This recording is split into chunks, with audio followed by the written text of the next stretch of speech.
प्लासी की लड़ाई में जितने लोग मैदान में लड़ रहे थे उससे ज्यादा लोग मैदान के बाहर खड़े होकर तमाशा देख रहे थे, लड़ाई का परिणाम सुनने की प्रतीक्षा कर रहे थे। देश के भाग्य का निर्णय होने जा रहा था, मगर उस निर्णय में सारा देश शामिल नहीं था। विदेश मंत्री के नाते मैं अफगानिस्तान गया था। आपको सुनकर ताज्जुब होगा, अफगानिस्तान के अपने मेजबानों से मैंने कहा मैं गजनी जाना चाहता हूं, गजनी। पहले वो मेरी बात उनकी समझ में नहीं आई, कहने लगे गजनी तो कोई टूरिस्ट स्पॉट नहीं है, गजनी में कोई 5 स्टार होटल नहीं है, गजनी में आप जाकर क्या करेंगे, गजनी में आप जाकर क्या देखेंगे। मैं उन्हें पूरी बात नहीं बता सकता। मेरे हृदय में कहीं गजनी कांटे की तरह से चुभ रहा है। जब से मैंने गजनी से आए एक लुटेरे की कथा पढ़ी है और किशोरावस्था में पढ़ी है, मैं देखना चाहता था वो गजनी कैसा है। आपको सुनकर ताज्जुब होगा, महमूद गजनी का अफगानिस्तान के इतिहास में कोई स्थान नहीं है।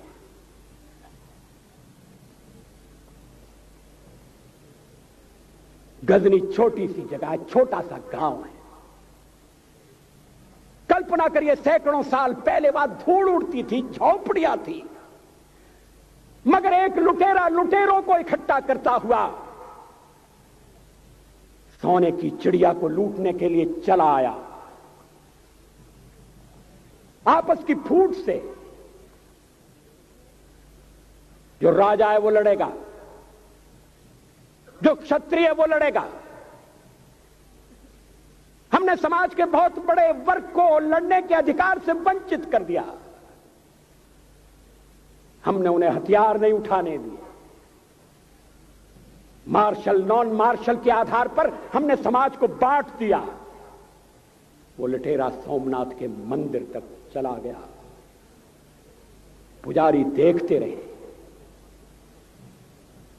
मंदिर की पूजा भक्तों को करना पड़ती है।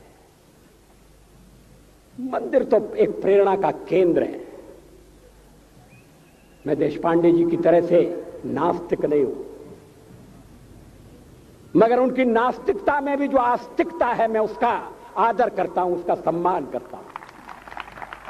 वो जिस आत्मविश्वास से नास्तिक होने की बात कहते हैं, तो मैं उनसे कहना चाहता हूं वो सचमुच में नास्तिक नहीं है। जिसकी आस्तिकता है, जिसका विश्वास है, वो नास्तिक कैसे हो सकता है? विश्वास किसमें है ये बड़ी बात नहीं है, विश्वास है या नहीं। हमने समाज के बहुत से बड़े वर्ग को विश्वासहीन बना दिया।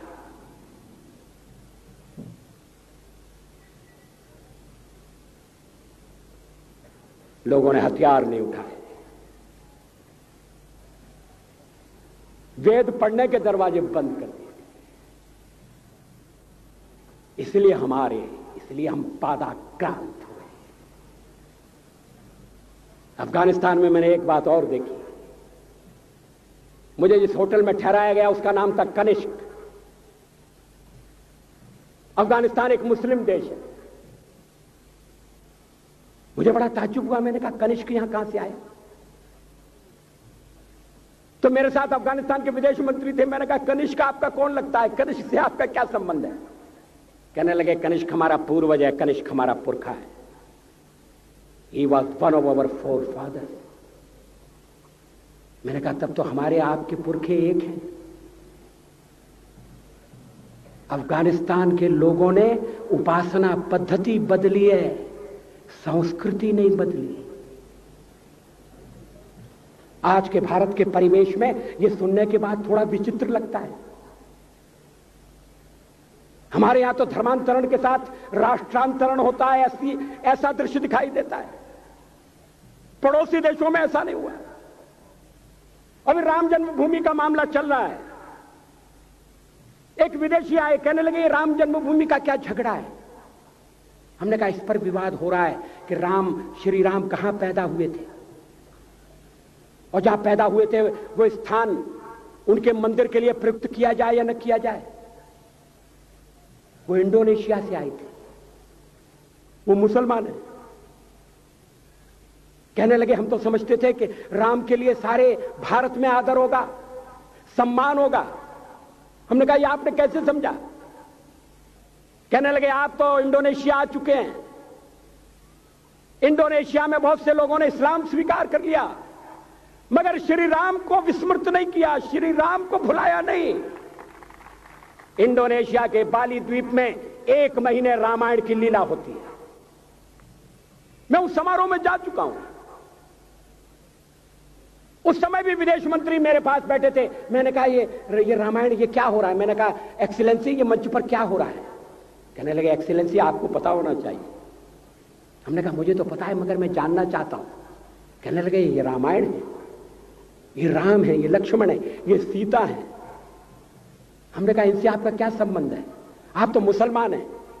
कहने लगे हमारा संबंध बहुत पुराना है, हमारा तब का संबंध है जब हम मुसलमान नहीं हुए थे। थाईलैंड की राजधानी अयोध्या कही जाती है। थाईलैंड के राजा को आज भी राम कहा जाता है। सावरकर जी ने हिंदू राष्ट्र की बात कही, हिम्मत के साथ। बुनियादी तौर पर भारत हिंदू राष्ट्र है।